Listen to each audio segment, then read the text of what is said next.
trying to find the thing.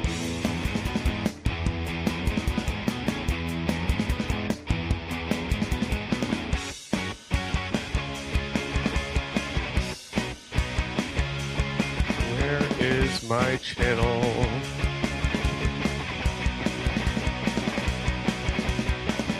There we go.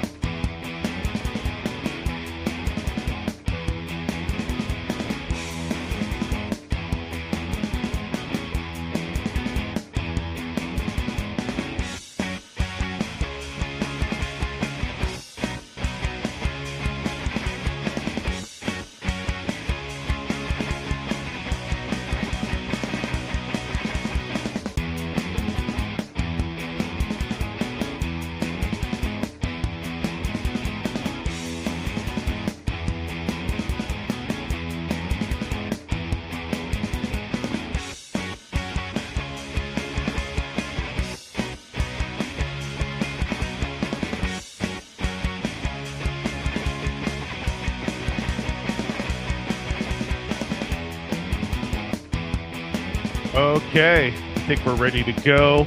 Oh, Nat is here. Yeah. I see. Yes. All right. Hello, and welcome to the Rough Report. Apparently everything's working here on StreamYards. We're going to add Nat in a second. I'm just going to do the old fade out to the music. There we go. All right. Yeah, Nat is sitting in the waiting area right now. I have to add her to the room. But first, let's give a special introduction to our newest co-host. There we go. Jessica. She has been a longtime viewer of the show, as some of you might know. You've seen her in the chat. And she was the host of Opinionated Lushes, which is still going, or Oh, there's gonna be a new podcast, kind of like a rebrand taking place. So definitely, if you follow Opinionated Lushes, stay following. It's gonna happen all over there. But the official Opinionated Lushes has ended, unfortunately. All right, yeah, it was really fun when I did that show with you guys. The episodes are still up. Definitely go check out the back episode. I have reposted my episode because, of course, it's my episode. Yours. So here is a longtime co-host and my partner, Nat. Hello, welcome to the program. I am working remotely, which means that I am not in the same basement. Yes, I think I recognize this basement you're in. You are currently in my mother's basement. I am. In what was my my childhood bedroom. Yes, but repainted because you're... Oh, no. What happened? Did you? Oh, wait. Oh, I think I accidentally clicked something. There you are. Sorry. Yes, repainted. My childhood bedroom was green. And probably better that it's repainted because, spiritually speaking, if those walls could talk, it's some teenage boy things happened in that room. That's all I'm saying. Yeah. That's all I'm saying.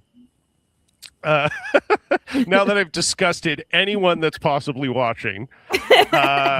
So yeah, of course, we got a couple things on the roster today. The big one being, I had this weird interaction. I actually should have queued up the maybe I still will cue it up. The interaction I had with Taylor Lorenz on Blue Sky. I don't know why she kept replying to me.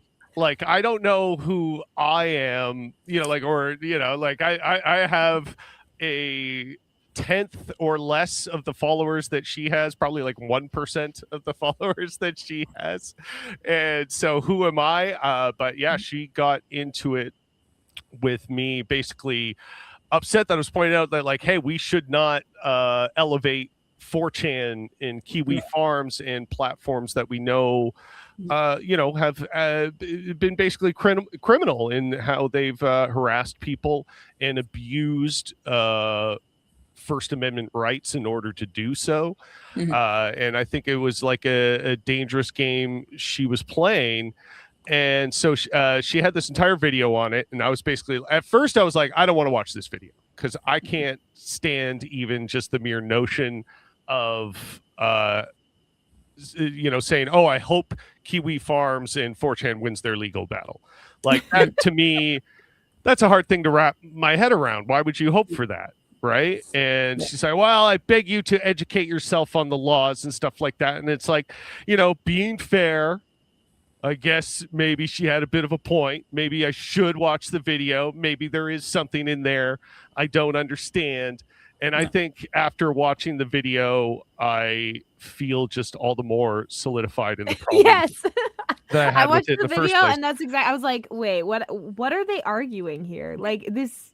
Yeah. Anyways. Yeah, I think there's just like part of my beef with it is there was some convenient things they were not saying, right? And God, how long ago was this? I'm going through my Blue Sky notifications trying to find where this was all happening, and I can't seem to. But anyway, it was several days ago, but she kind of just kept repeating, you should educate yourself. And I was like, okay, fine, I'll watch the freaking video. And so I did. And so what we're going to do now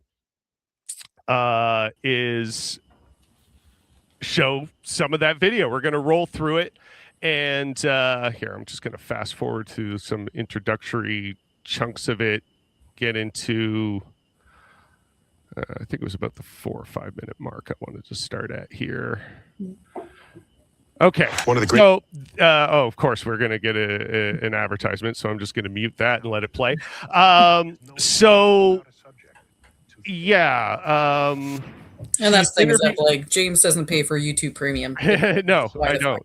Why the fuck off? Yeah, exactly. I don't want to pay for anything. Are you kidding me?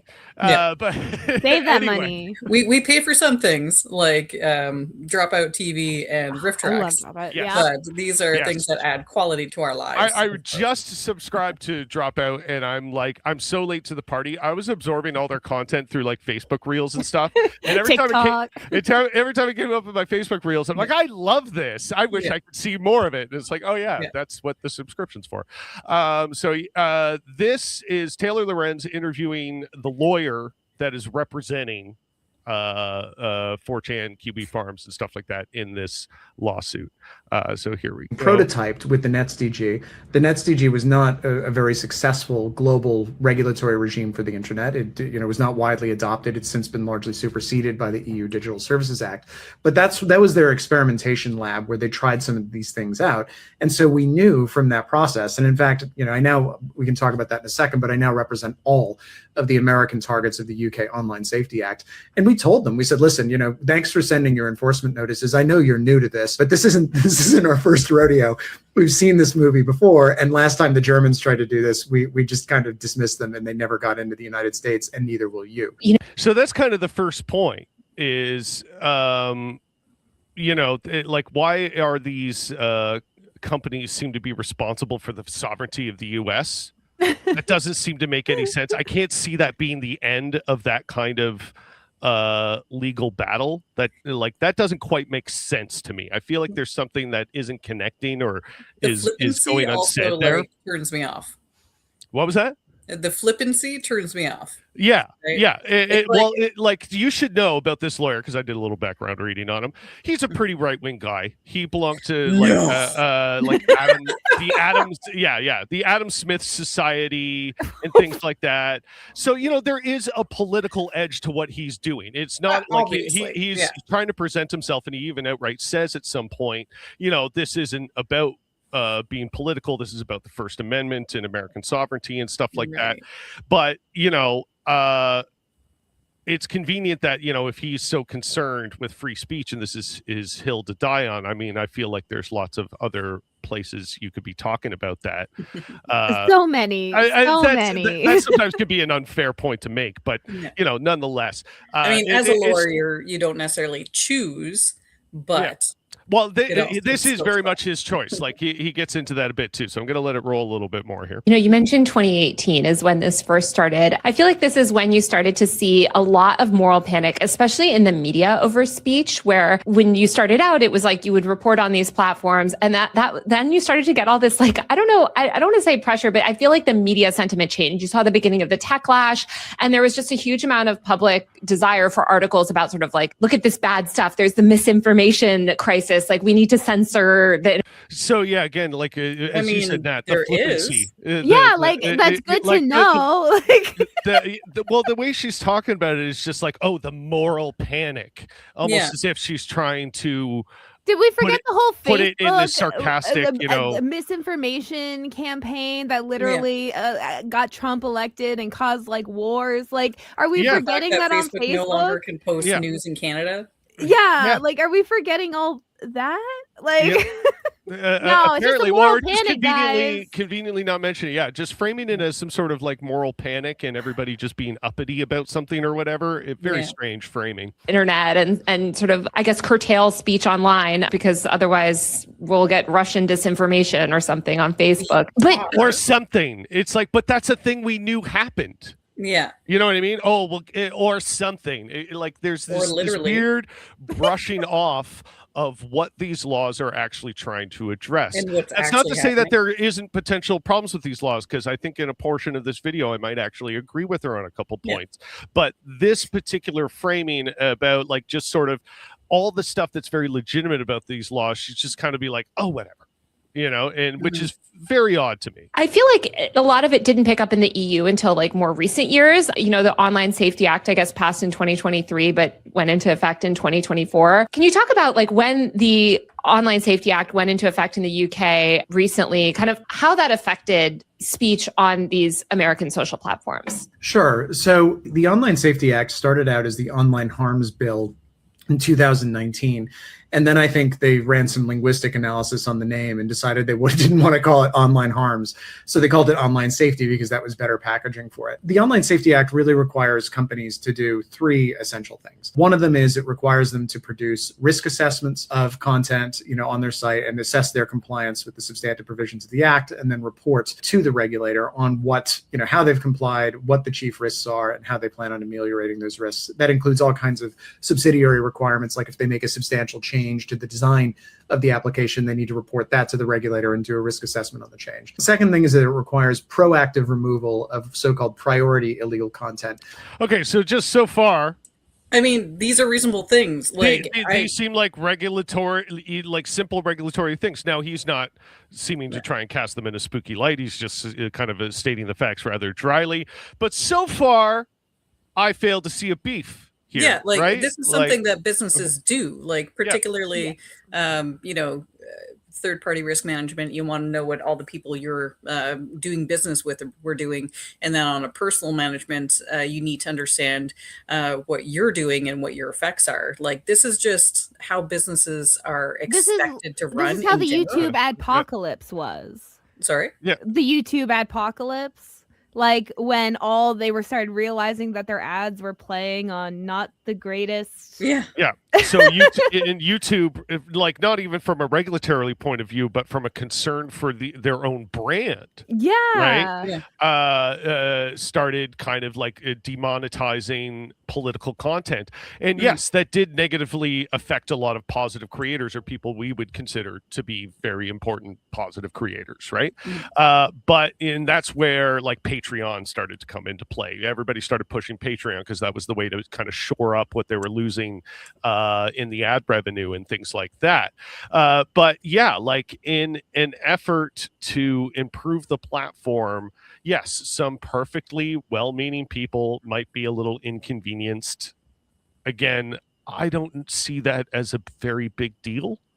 I feel like put an appeal system in place. It's fixed.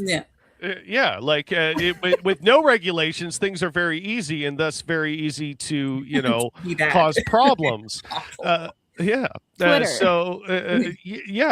like I think, maybe having a couple of hurdles that somebody needs to reasonably go over This is not the worst thing in the world. It's like why we have checks and balances for driver's licenses and guns licenses, right? But anyway, we're going to let it continue. I might fast forward a little bit in a few minutes, but I wanted to cover like kind of the first section of this. Which includes things like CSAM and other stuff that is also illegal in the United States, but also includes things that are perfectly legal in the United States, particularly under their terrorism statutes.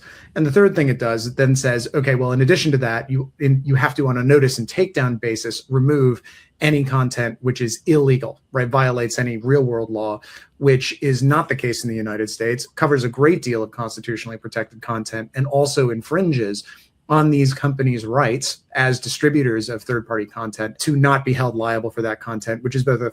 And that's the thing that's always stuck me about the internet. And I don't know why this is a thing this guy would defend or anybody would defend, that, oh, we're just third-party hosts. Yeah. We can't possibly be responsible for what people post. And it's like, but you should be, though. You're literally the host and the profiteer of this content. People come to your website to view this content and you get the ad revenue from it. Yeah. And you're telling me that you're not responsible? Yeah. Like that's really bizarre. Like if you take the ad revenue out of it and just say that this is a site, we pay for it ourselves, you don't pay for anything, it doesn't make any money, therefore we can't afford to regulate things because of this open source model. Maybe if it was this totally non-profit open but it's source, not, is you've got the fucking money, you can take care of these things. Well, and they use that to actually push certain things. Like that's what the algorithms are, right? Like some things get pushed and some people get down whole ass like pipelines on these systems. So it's like they're not just hosting, they're forcing people to go down certain, they're pushing the content. Like they're not just hosting it, they're pushing it. Absolutely. So I'm going to let this continue for a minute. First Amendment principle, right, under Smith v. California, but it's also a statutory principle under Section 230 of the Communications Decency Act. It doesn't give the regulator power to intrude and actually demand that these things get taken down. But what happens is if you are in violation enough, what it does is the regulator says you violated some amorphous duty that we have imposed on you. Some amorphous duty. Oh, shut up. It's pretty amorphous, if you ask me. I think they're trying to make it pretty clear. Like amorphous. Like, again, this kind of constant flippant framing of things and trying to like dress it up like, oh, it's just annoying bureaucrats. And it's just like, I find that like anybody who hears that kind of talk coming from anybody really, it should be suspicious of the responsibility they're trying to shirk. Absolutely. There are regulations and codes of practice that are promulgated under the Act. And as a consequence of that, you have to pay hefty fines and penalties. Or if you just don't respond to us, as my clients haven't, we could throw you in prison over it because you failed to respond to our regulatory inquiries. So what we've seen is the companies, assholes. Okay, and like not only that, if you're talking about like these you're talking about these websites that are based in the US and the UK is trying to impose these sort of like fines and regulations on them, and the argument is basically they're gonna Maduro them. They're just... we're in the United States. You can't force us to again, pull you out of the country. What is the problem? Like they're not going to come pull them out of the country, right? I know. What is the actual threat here? Oh, we're going to arrest you. Well, you can't. The UK can't arrest you in the US. You can't come to the UK anymore. Boo-hoo. But and again, that's something that's already happening within the US. We as Canadians have to be very concerned about what US Border Patrol might look at on our phones and things like that. So for like it doesn't add up. It doesn't add up. It does add up. He's just being disingenuous. Yeah, I think that's fair. Yeah. In the sense that they know in order to avoid this fine, what they've done is they've cut off access to all kinds of lawful speech for adults. And so Substack, for example, has put up age verification technology on, Substack. I've never read anything offensive on Substack in my entire life. Okay, but was that part of the regulatory law, or was that Substack being maybe too jump the gun on trying to be compliant? Is this is this a problem with the law, or is it just like Substack maybe doing something they don't necessarily need to do? Well, but also that's up to Substack to decide what's in their best interest for their audience. If Substack decides that, you know what, we're going to go ahead and do this preemptively, because I think that for the kind of content that we want to make sure continues to be available, that this is a reasonable way of ensuring safety. Again, like as far as like age verification on the internet goes, like you click the thing that says, yes, I'm an adult, and that's it. Yeah, like I'm not a fan. What are we worried about? Yeah, I'm not currently a fan of any of the age verification that requires you to upload ID, because I don't know where that is being stored. I don't know the security on that. And if you're saying, if you're a government person and you're saying that you as a company need to do this, but we're gonna just leave it up to you how you do this, then a lot of fucking folks are gonna do this poorly and badly in a way that is not secure. That's gonna leave a lot of people's information. Okay, I'm like, with the ID verification, I'm like, I don't want to send my ID to private companies, but the government already has it. Exactly. I think so why can't I just like if the government wants online age verification number, okay. Exactly. It should be secured on government servers. On the government's end. It's like, okay. And because they already, again, as you say, they already have this information. They already have it secured. So it should be facilitated by them. If you're going through, if you're trying to hire like a private contractors and stuff to handle this stuff, that's definitely a freaking issue, I would say. But like if the government wants it, they should be handling it. Absolutely. Well, they should have the infrastructure in order to be able to do the age verification themselves. If they're the ones saying that the companies need to do it. 100%. There should be like portals for this. But part of the problem that I think is continuously highlighted as we'll watch more of this is that the internet was started as such a wild west where from the get-go everybody sort of unanimously agreed for one reason or another. I'm sure there's a lot of details we could get into on that if we wanted to, but that they just weren't going to regulate these tech companies at all, and they weren't going to regulate how the internet was built, who was broadcasting where, and what kind of content they could host, and all this stuff. So we let it go for like decades and decades, and now it's become this like big behemoth of a problem where to now try to regulate it presents all these sort of technological issues and stuff. And it's like, well, especially when you have non-technical people trying to write the legislation. Where you don't there Wi-Fi in this room right now? The internet's a series of tubes. Does this run on the Wi-Fi? So if you don't understand how it works, then of course you're not going to be able to get legislation that actually has any teeth or makes any fucking sense. But also at this point, sound like the EU has a lot of like the regulators that are kind of working on this stuff. They seem to know a lot of what they're doing, but in the EU, but like when we come over in the US, they're like First Amendment, fuck off. They're dinosaurs. No further thought. I was gonna say, like, they don't understand how anything works. And they have to put up age meetings, right? Sorry, what was that? They're paid to not give a shit how it works. That too. There's no incentive. On content that might be offensive to someone who's under the age of 18 because it deals with touchy political subject matter. And so that infringes on the First Amendment. Because it deals with touchy political subject matter rather than, poisoning a young man's mind with bullshit. Yeah. What if we said those words instead of, oh, it's just edgy, In two ways. One of them, it infringes on the British people's God-given right to free speech, right? But the UK has the right God-given. Borders. It infringes on American speech because it requires Americans to account for their editorial decisions to the UK. And in addition to that, it requires them to put in place barriers that prevent them and other Americans from talking to the UK. And the UK is free to do what it wants within its own borders. They can put a censorship box, on the Yeah, he actually, go on for one sec. He might be making a point that I was going to address. Okay.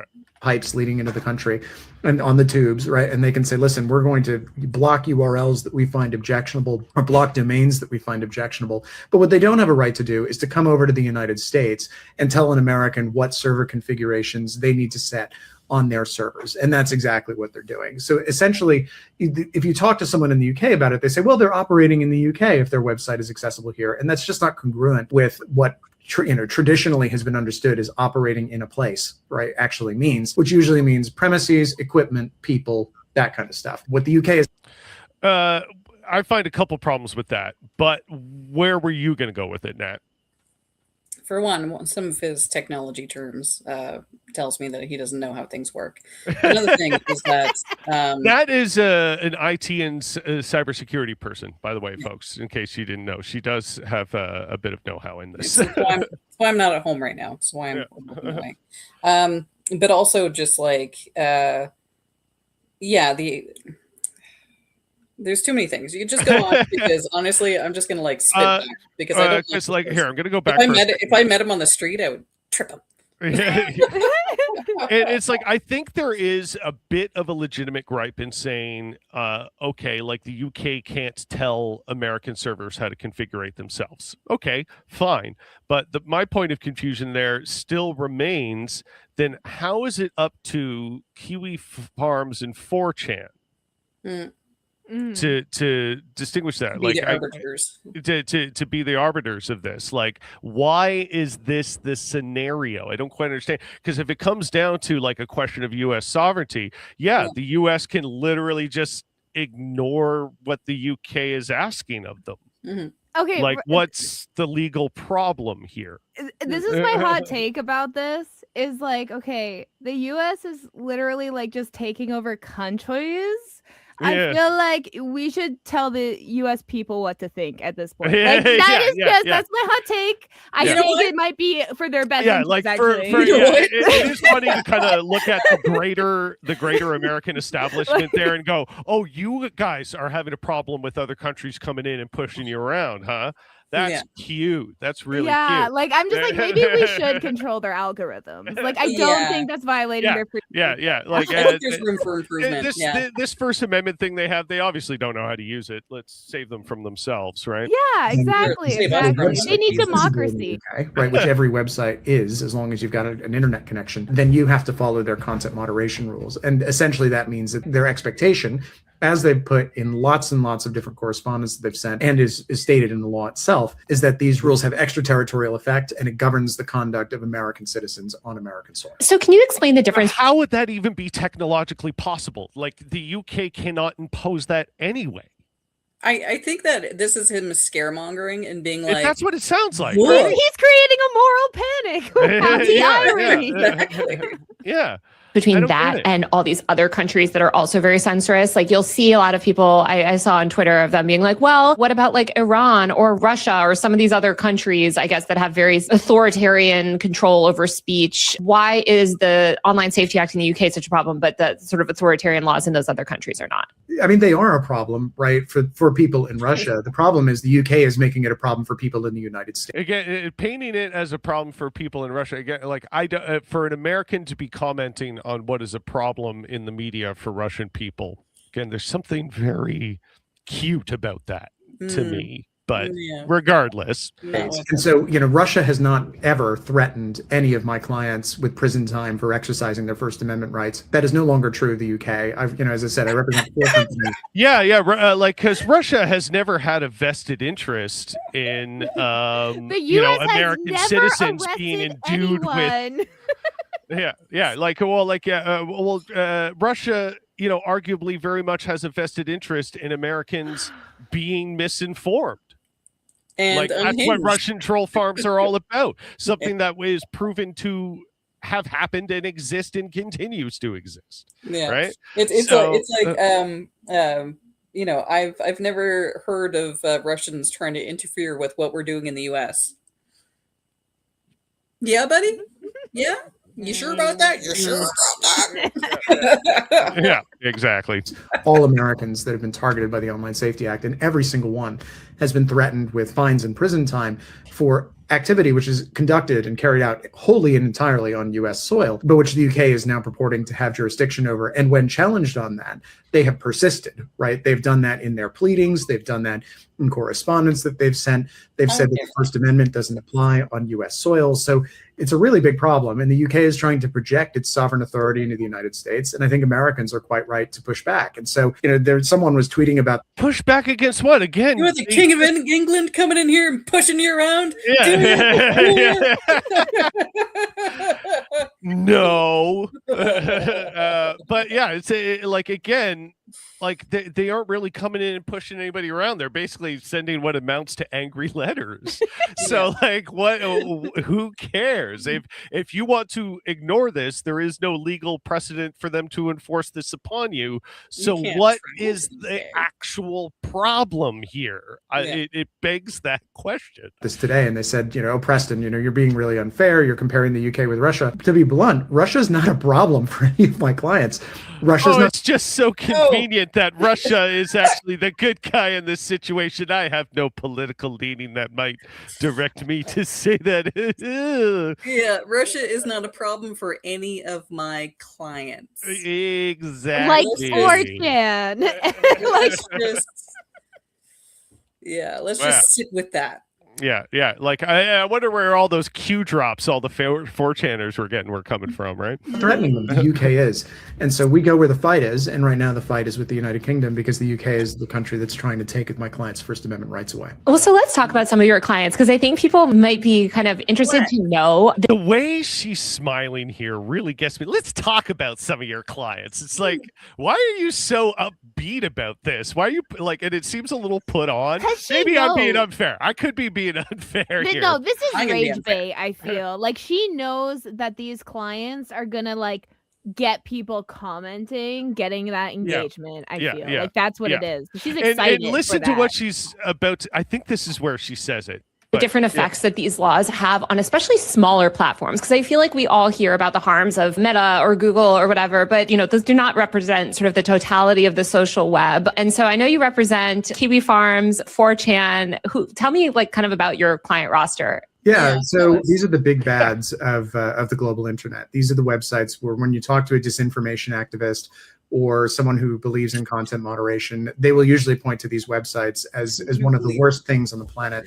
The root of all evil, et cetera, and they'll say it's a terrible place. The root of all evil, et cetera, et cetera. Again, the flippant dismissancy of what these websites actually are. The people against it, the disinformation activists, my bad. If you're a disinformation activist, or you moderated the media.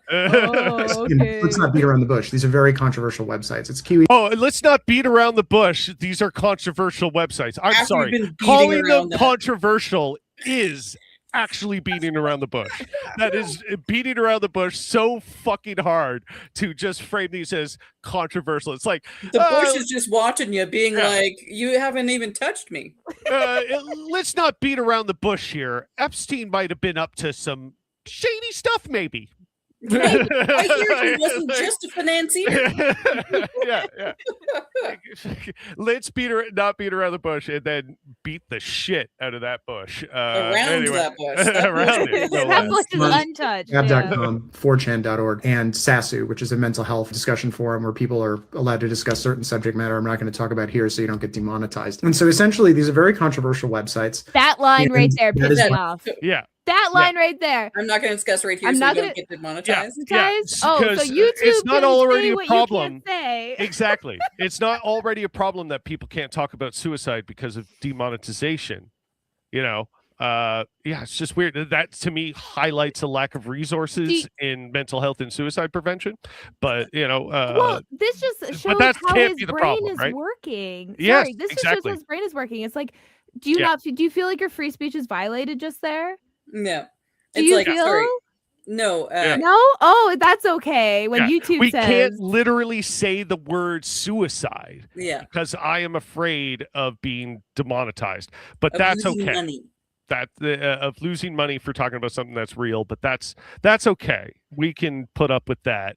Anyway. But when it comes to misinformation, no. Yeah. Misinformation and the stuff that might lead a person to thinking about that stuff. because of said misinformation or constant harassment or being in some or 4chan. Yeah. As the initial target set by the UK. But not to mention, I assume... think, just as a side note, I think it is good that there are online forums where people can freely talk about suicidal ideation and things like that, because I think that is an important thing that people need to talk about. But what my question is, I don't know much about these websites, like the website that he was talking about in particular. But what I worry about, because I know this is a thing with 4chan and certain dark corners of websites like that, the encouragement. Yeah. You absolutely need moderation. Because if you're going to be discussing self-harm or suicide, then you need to make sure that you're not promoting it, who are not trying to get people to do it. Yeah, exactly. Yeah, I mean, that was a big thing with eating disorders. There was like the pro-Anna.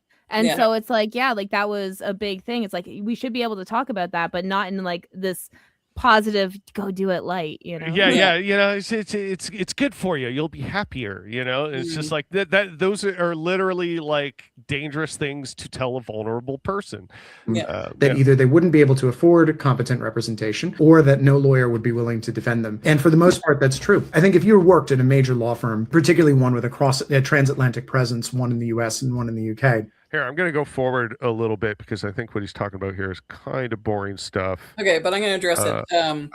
Oh, no, you can't afford a lawyer to support you saying like really horrific things on 4chan. That's a problem. Especially law firms don't want to work with you, even if you do have money, because they have clients in the UK. And like, at what point do we recognize that, like, sometimes the consequences is you don't get support. Oh, you're breaking up a little bit. Yeah, we lost you for a second. Because you are are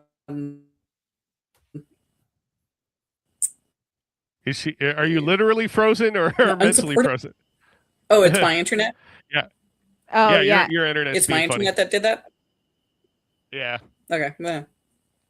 Oh, you're back. Yeah, you're normal now. Okay. You were just kind of. Am I? Amazing. Well, that's my parents' Wi-Fi for you. I think the router is above you somewhere. So I'm gonna go ahead here. I think it was about the 17-minute mark I wanted to see.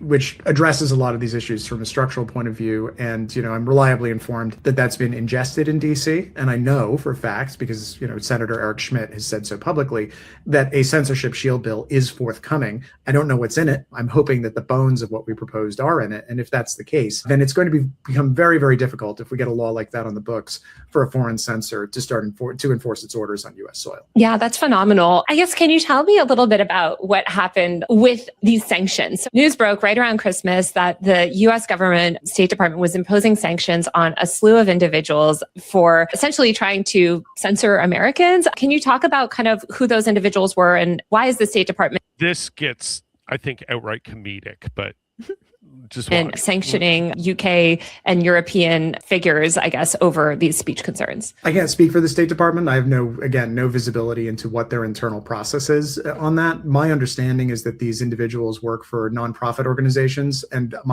we know for a fact that these nonprofit organizations work hand in glove with European regulators. I mean, okay, the Europeans, these supposed NGOs, non-government guys who are Europeans coming in, basically trying to speak to the American government about what maybe they should do about censoring misinformation and hate online. So the Europeans, characterized by Marco Rubio's radical activists and weaponized non-government organizations, fell afoul of a new visa policy announced in May to restrict the entry of foreigners deemed responsible for censorship or protected speech in the United States.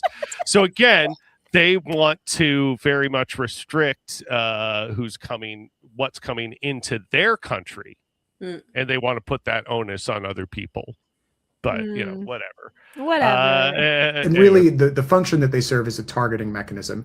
They advise European regulators what the pressure points are in the American system, which companies should be targeted, what kind of content needs to be taken down, which companies are the biggest violators. Yeah, that sounds like what responsible people might do, but okay. As opposed to fucking what? Yeah. Well, as opposed to letting them do whatever they want, obviously, no matter what the negative consequences might be. They hand Globally. dossiers of information to those regulators, and then the regulators take appropriate enforcement action. That whole industry has been criticized as something. The ADF is a Christian nationalist right-wing think tank, by the way, known as the censorship industrial complex. I think that term was censorship industrial complex. I find that hilarious on a number of levels. For instance, who in an industrial level is gaining from this? Who? Because it's pretty obvious that the big tech companies like Twitter, Facebook, things like this, they're not interested in putting any effort into censorship. Like No. that is extremely obvious. Like it's laughable at best, even when they were feigning being concerned about this stuff. The amount of hateful content that was allowed to just flow freely because they weren't putting any money into, hiring people to moderate. They didn't want to pay for the labor to do it. So what industrial complex are they even talking about? Was coined by either Mike Benz or Mike Schellenberg or one or the other. And essentially it's a group of private organizations that work with government entities, used to work with the United States under the Biden administration, but under the new management no longer do so. And so they've sanctioned a number of those individuals, barring them from entering the United States. One in particular, Imran Ahmed, runs an organization called the Center for Countering Digital Hate. He's based. Oh, that sounds just awful, doesn't it? That's evil. Yeah, it's countering digital hate. Can't have that. What social media and AI companies undermine us? Because interestingly, CCDH actually has a bit of a history with this. They were sued by X a couple of years ago for allegedly violating their terms of service, and basically they sought and secured dismissal of that lawsuit on the basis that their activities were protected speech, because you can advocate for censorship, right? That is allowed under the First Amendment. Now, there's an interesting interplay there between the basically plenary authority that the United States exercises to decide who can stay and remain in the country and who has to leave and when. So that's going to be some very interesting litigation from a legal standpoint. But I think those individuals who are not in the United States, there's fairly strong grounds that they're going to remain outside of the United States. And of course, Europe absolutely went bananas and totally lost it over this. It was so funny to watch them losing their mind, because some of these people have aggressively advocated for censorship for years, and now they're losing their minds. It's so funny. They're losing their minds. It's so funny. They're losing it. Does this sound like serious journalism to you? This sounds like very extremely unbiased. And, does this sound like plain factual language? This should be raising red flags to anybody with media literacy, right? Because that is an extremely odd and inflammatory way of phrasing this. So I just want to go back a couple seconds. From the interviewer. Yeah. Lost it over this. It was so funny to watch them losing their mind, because some of these people have aggressively advocated. Yeah. See, okay, so they're losing their minds. And then the headline that they show to emphasize the losing of their minds is Europe pushes back on Trump's authoritarian sanctions on anti-disinformation figures. How dare they? Sounds psychotic. Oh, yeah. Cuckoo bananas. Put them in a straitjacket. Why don't you? Not like Trump's healthcare and all that stuff is literally pushing out lies about vaccines. But what do I know? I know? Yeah. For years, and now they're losing their minds that the United States is doing this. I think what Europe doesn't understand yet is I think that was not the payload. That was a warning shot. What Congress is working on is going to be the payload. And if they don't like that 5 NGO activists got censored, I think the U.S. Department of State certainly has a lot more powder that they've kept Yeah, like other The countries warmongering around the crazy. world that are trying to be diplomatic with the culture of the United States and engage with them in an open, honest way, and you just sort of kick them out because you're becoming a fascistic regime, or you already are. That is, Yeah. yeah. Just folks. This is the thing. It's the things they're not saying in this. It's also really the the language things that not they're saying. using, Yeah, right? yeah. It's like Right. the language that they're using, it completely says everything about their intents and their values and what they're trying to do. Yeah, yeah. And what is and is not important to them. And this should be viewed really as the fact that everyone went so apoplectic. These people aren't even they're not even government officials, right? But the taboo that was broken was that for a long time, the entire European censorship apparatus, and much indeed of the European internet regulatory apparatus, including the GDPR, was predicated on the assumption that the American government would never say no and turn around and decide to reassert its sovereignty at its digital border. And the minute that the United States does this, the entire European regulatory project, which the Europeans sometimes describe themselves as a quote unquote regulatory superpower, that project falls apart because ultimately law is itself a local phenomenon, right? It exists within borders. That has been the case since the Peace of Westphalia for the last 400 years. Okay, but again, the problem is the Europe is trying to come to you and say, hey, in order for us to get along better and to be able to openly communicate on the internet better, we would like certain standards from you. And the US is basically reacting by saying no, which, I mean, they have a right to do. But when you're talking about diplomacy on the world stage, You see, there's your problem. Yes, exactly. Exactly. The US is not interested in that. Unless it's some very like profiteering type of venture. Right. So that is a fundamental operating assumption. And so a lot of these digital regulations they were building kind of assumed that they would be able to override that basic assumption because everyone was just trying to get along and playing nice. While the question of like diplomacy. This old rule, like 60, 70 years, no one's ever answered the question, who gets to write the rules of the road for the internet? And the fact that the U.S. Because everybody ignored it for so long. Like I was saying before, like it sounds like Europe, and there have been some NGOs in Europe that have been concerned by it for a lot longer. Mm-hmm. But yeah, like we let the infrastructure of the internet be built and become what it is through a lack of regulation, and now we're presented with all these overwhelming problems that need to be addressed. Now pushed back means that, I think there's a conceivable answer, which is that each country writes its own rules, and that is not something that the European regulatory order can survive. The internet doesn't. What do you mean? That's not something the regulatory order can survive. What I am struggling to understand what that sentence means. Like, let's go back and listen to it again. Do I have to? Yes. In years, no one's ever answered the question, who gets to write the rules of the road for the internet? And the fact that the U.S. is now pushed back means that, I think there's a conceivable answer, which is that each country writes its own rules. And that just sounds like something that is bound to happen. Again, where's the fight? That is not something that the European regulatory order can survive. Yeah. What is the regulatory order? They make it sound like there's these like a world figures, order, like stand to like a shadoy thing, and that are really like standing to profit from all this. They have so much to gain on some personal greedy level rather than just trying to make the world a better place. I don't know. And that's not to say that like everything they're going to do is going to be good or they're not going to make mistakes. But, very weird. Like they can't survive. I don't understand. It feels like what the EU is doing. It reminds me of a lot of what we see here in America too, where you see states like Utah taking this really like activist approach with tech regulation and censorship laws, where they sort of tried to pass their Social Media Regulation Act, which was overturned obviously. But I don't know, they're always up to something, sort of trying to push these laws that then have like a ripple effect, I guess, on like how Meta or Google, these platforms, treats the rest of the country. And I feel like Europe has really even been outspoken about that and said like, we're gonna crack down on Meta. We're gonna do all this. You talked about on Twitter these sort of like two as they should approaches. Yeah.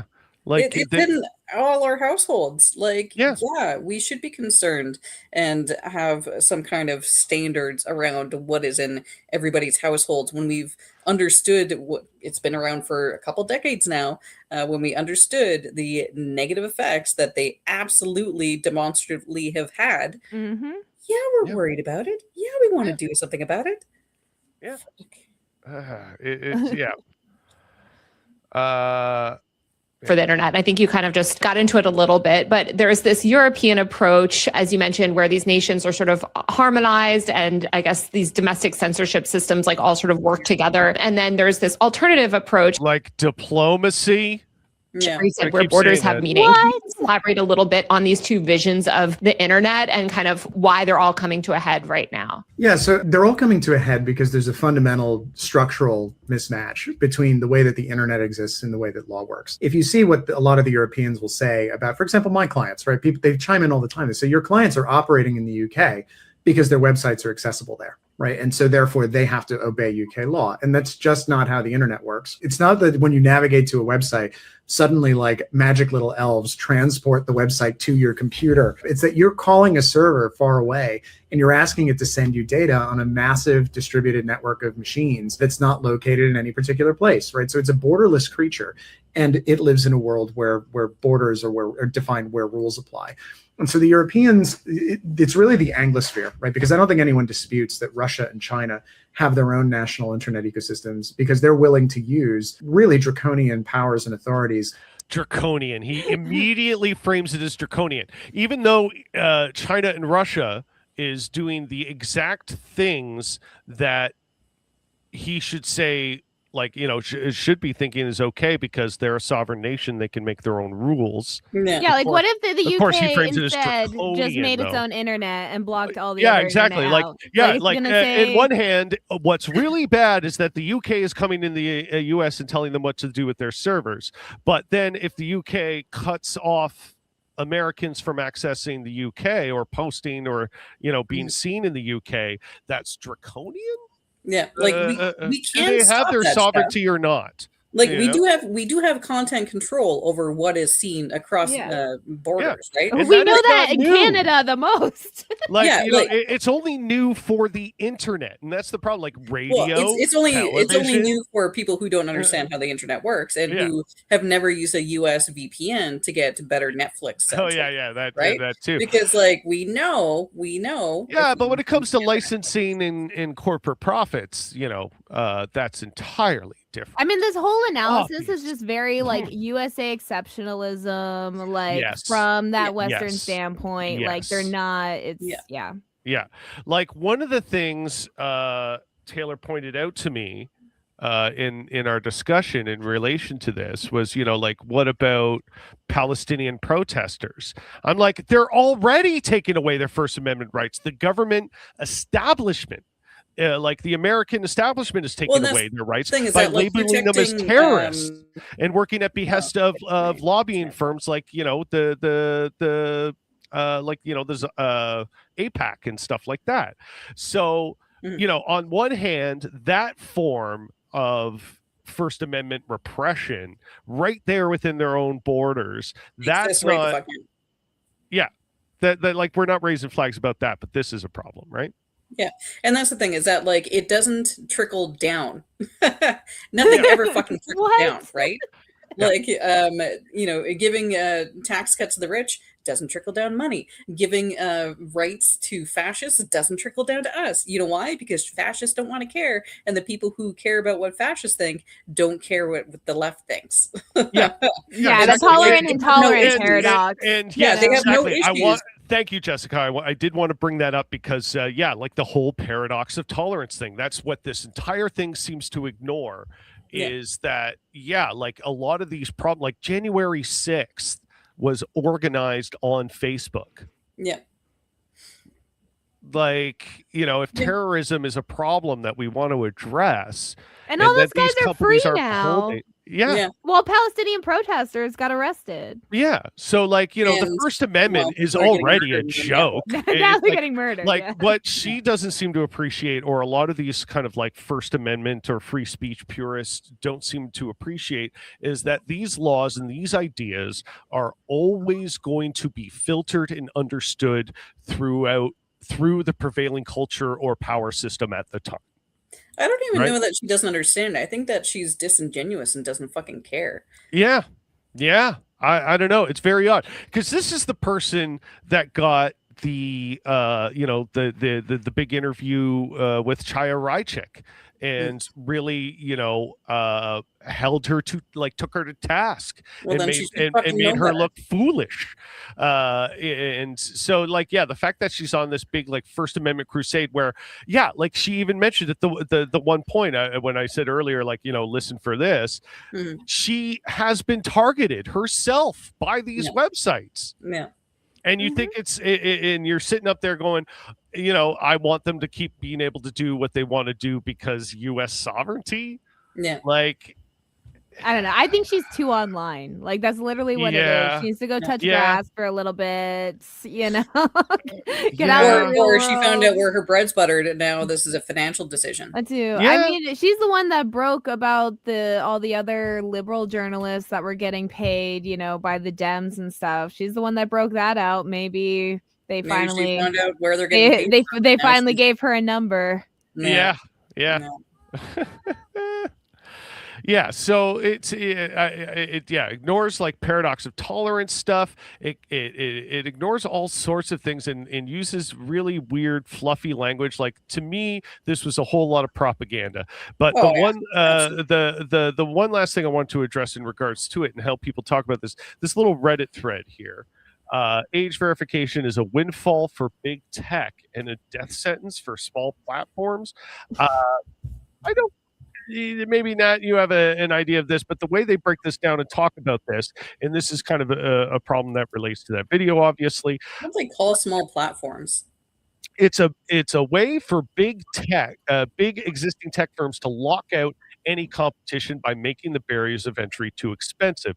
There's already barriers. Big tech companies have funded lobbying for age verification policies. Again, that makes no sense on a couple of levels, because, again, it's pretty obvious that none of these big tech firms, like, Meta and Twitter and all these stuff, want to put any effort or money into monitoring their platforms at all.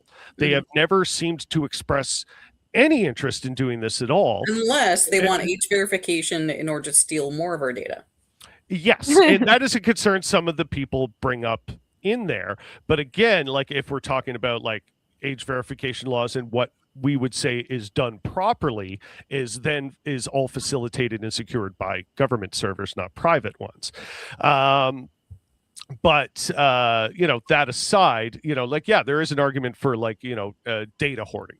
Right. Mm-hmm. But again, there are easy ways around that. We can just not have that be a thing. It's not that, like, age verification equals data hoarding. Like, no, there's regulations we can put in place about that. So to ignore that is kind of odd. But yeah, big tech has been doing this ever since they started gaining dominance, first by buying out companies. But they soon figured out that it's cheaper to lobby for regulations that sound good to politicians, solutions that they're easy for larger companies like themselves to implement. Clearly not, because even at the height of these firms moderating their content, they have never even come close to doing it in any sort of satisfactory capacity. Like, we have all done it over all the years, reported extremely racist and inappropriate content on these platforms, and have them to only come back and go, it doesn't actually violate our policies, even when it clearly does. But then you'll comment and you'll hate on that racist, and then your comment gets blocked. Yeah, because you can even just say something like "white men are trash," and they'll block that. Been That's absolutely broken. So like, again, the idea that big tech companies has been pushing for this is ridiculous, because they're all, as I think you were about to say a few moments ago, Nat, they're already in a position to block out any small competition. Well, like, what do they consider small competition? Yeah.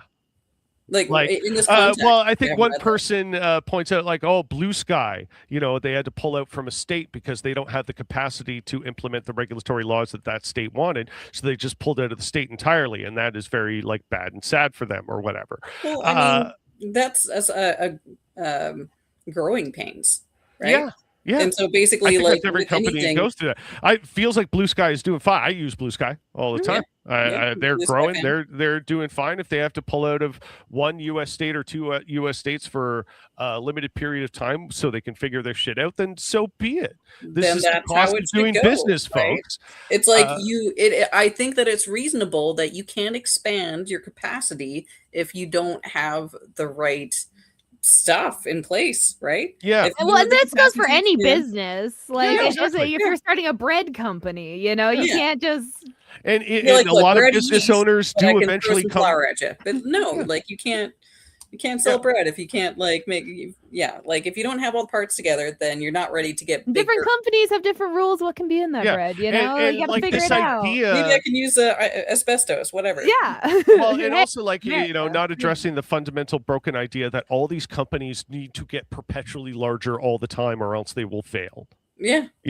Like the idea of is just not growing like that tells me there's something wrong with the regulatory nature of how tech companies get big and how things become monopolistic. Maybe these companies need to be broken up into smaller pieces because they've gained too much dominance and things like that. But no, let's not talk about that. Let's talk about how age verification is just impossible and can't be done, not how it actually could be done responsibly, productively, and work for people and make the internet a better place for everyone. No, we don't want to address that. We don't want to talk about that. We just want to say, oh, big tech companies want it because it's so hard. Yeah.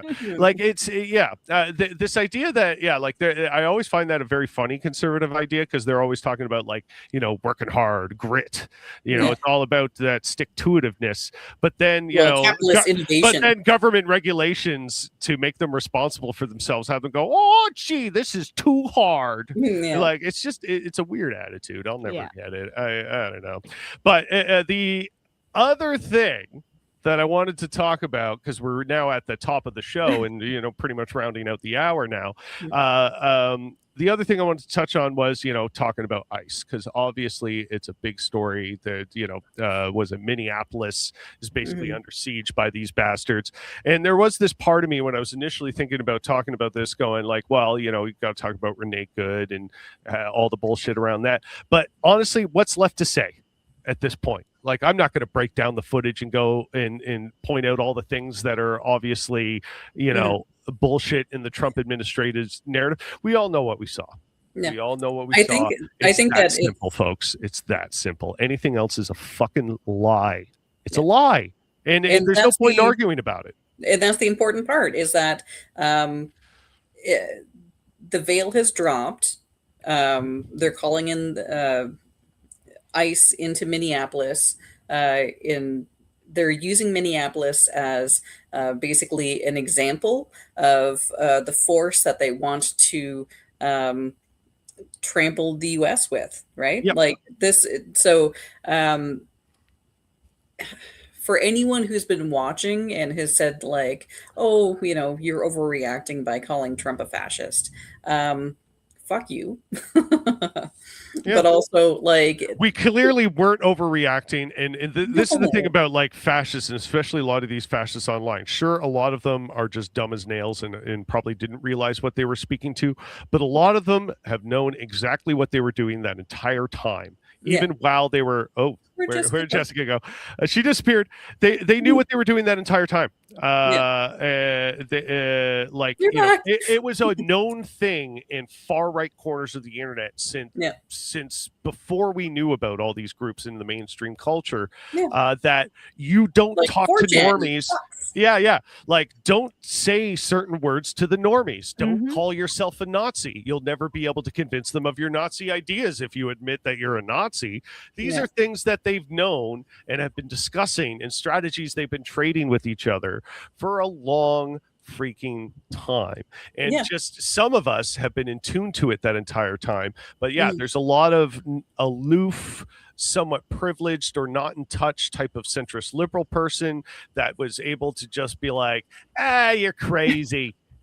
Crazy. The maddening thing is that I've, been watching this train heading for us for decades now, including like with the Harper administration and rolling back of rights. And I thought when I was younger, we thought that when rights were won, they stayed won.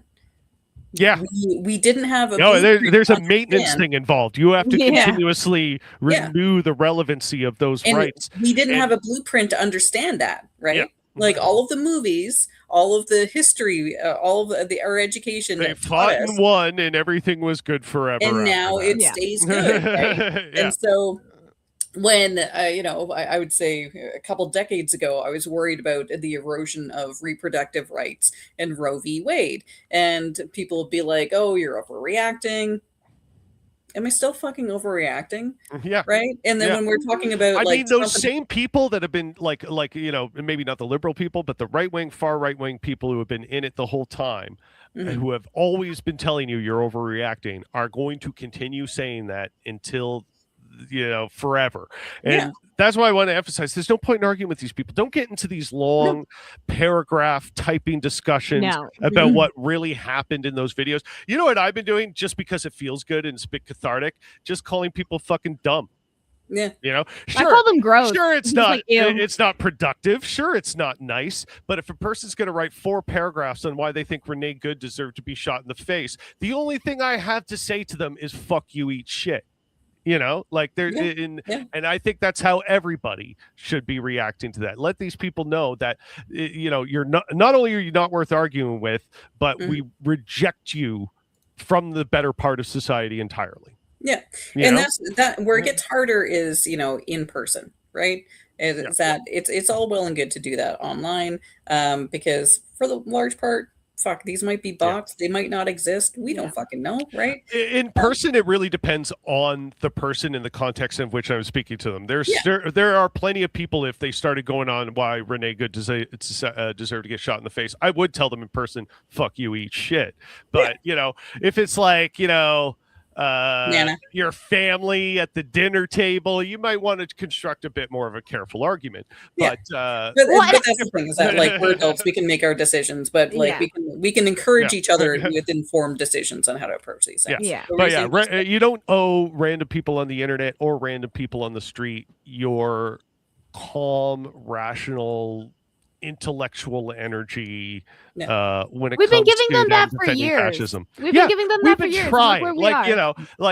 When I was much younger and had the patience and energy, I guess, or time on my hands to do it, I would argue with these people forever and ever and ever. And what I realized is, even and witnessing this dozens of times, literally dozens, is thoroughly deconstructing and defeating someone's argument to the point that they have nothing left to say. They even may admit that they have nothing left to say. And you can get to wear your crown, you're the champion of the debate, but then 2 minutes later, you see them in another comment thread doing the exact same thing. They were just doing with you. It's a game for them. It's a fun little, trolling. Who can I get to? Who can I get a rise out of? Whose time can I suck? And that's what it is. So, respect yourself more. And if you want to use it as an intellectual tool to develop your own arguments, all the power to you. Like I said, I used to do that, but I got to a point where I was like, it is useless. You reach an apex where you can only get so good at presenting these arguments, and then realize, no, people aren't listening. And there's also especially when you're talking to some Americans, especially when you're talking to younger adults. There's a fundamental reading problem. So if you type out a paragraph, they can't even understand it. And I'm not even saying that no, I know. I know. You don't want to sound like ableist or classist. This person doesn't know how to read, but they literally don't. There is an actual literacy problem. Where you and somebody else reading the exact same text, and they take something away from it that's just like, wait, what the fuck did you read? You know, like, wait, what are you talking about? They'll share right now? sources where they only read the heading, and the actual article like dismisses the heading, and it was just but like that's what you're arguing with. So you can't win that argument because you know they just you just like I talk about this with some of my friends in regards to like dealing with MAGA and stuff like that, and something that comes up a lot. Have you seen that podcast, The Necessary Conversation? Yes.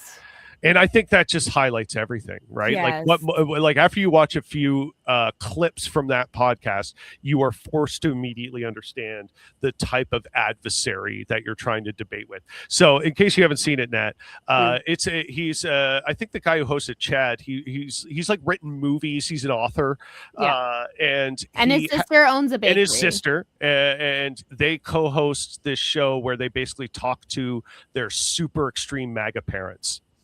I didn't know what it was called. And these parents they're monsters. These are just outright monstrous, inhuman people, and so developed into the MAGA cult. And I'm like, if this is like even a glimpse into how the greater part of MAGA views things and thinks, there is such a serious literacy, education, like empathy, therapy, psychological, like there are layers of issues that bring a large populace of people to act like that towards your own children. The mom scares me. Like the mom, like the dad. The mom is like the softer version of the dad, but she's crazy too. Okay, but like the dad will just say like they'll be like, "You're like that's a lie," and he'll be like, "No, it's not. You're a lie," you know, and something like that. And then the mom will be like, "Well, even if that's a case, I still agree with this," and that scares me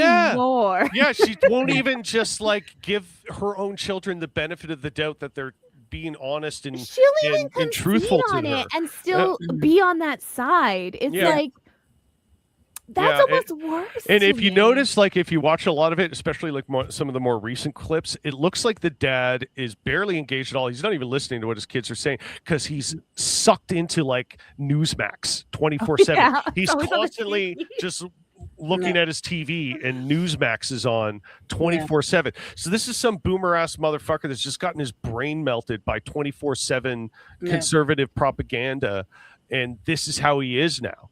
You should watch the episode with the therapist they had on.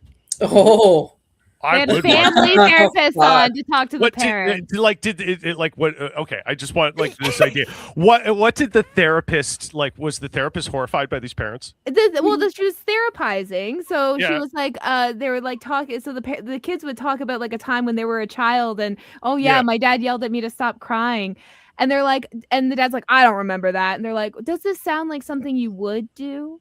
Like and how did he react? And he's like, well, if we were in the parking lot at the game, but I didn't say it while we were driving.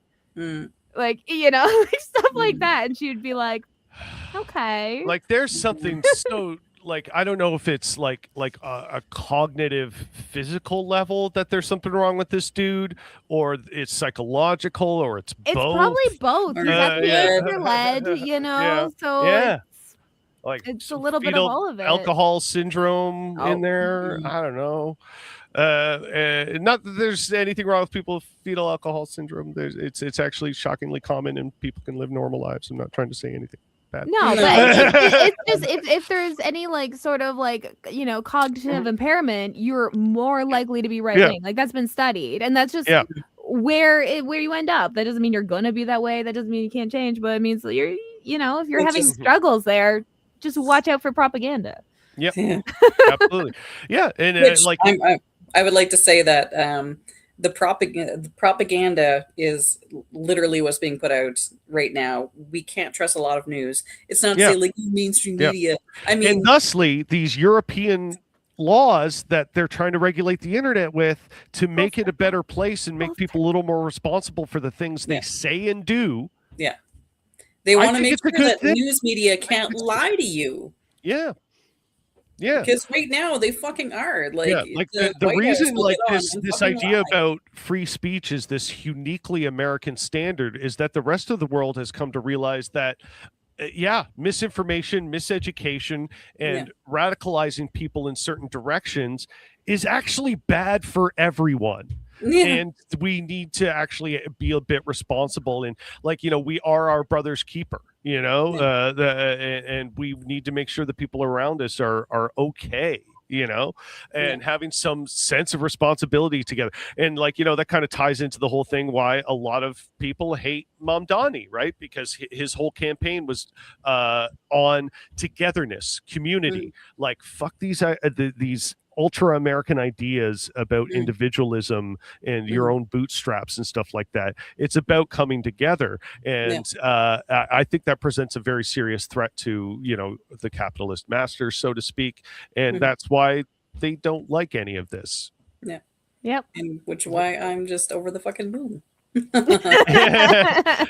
Honestly, like even if you know these laws coming into place negatively affect positive things, we know that that's temporary. You know what I mean? Like, these are temporary hurdles that okay, like the regulators kind of fucked up a bit, they're gonna you know, peel back on some things, and if they don't peel back on some things that are specifically targeting vulnerable groups, you can rest assured it's these right-wing governments currently beating their chest about free speech that are going to be the ones doing it. Almost entirely. Like it's never been anybody on the center or the left that's tried to, you know, take PBS away. You know, like it's always been the right wing. So, you know, don't get it twisted, right? So where's my media assets? I'm still getting used to the software. It's fun. Like the software is good. It's all web based. I like it. I have the theme song queued up in the software.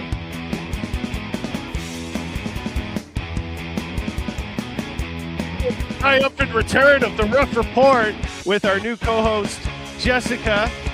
And Nat sometimes. And Nat sometimes when she can be around. She would usually physically be here on a Thursday, but you know, the blizzard that's happening right now. And so tune in next week.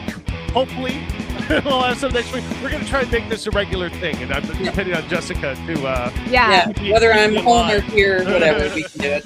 Keep you on the ball, don't worry. Hell yeah. All right. Well, and thanks for joining us, viewers. Thanks for joining us, co-hosts. And as always, stay rough. End stream.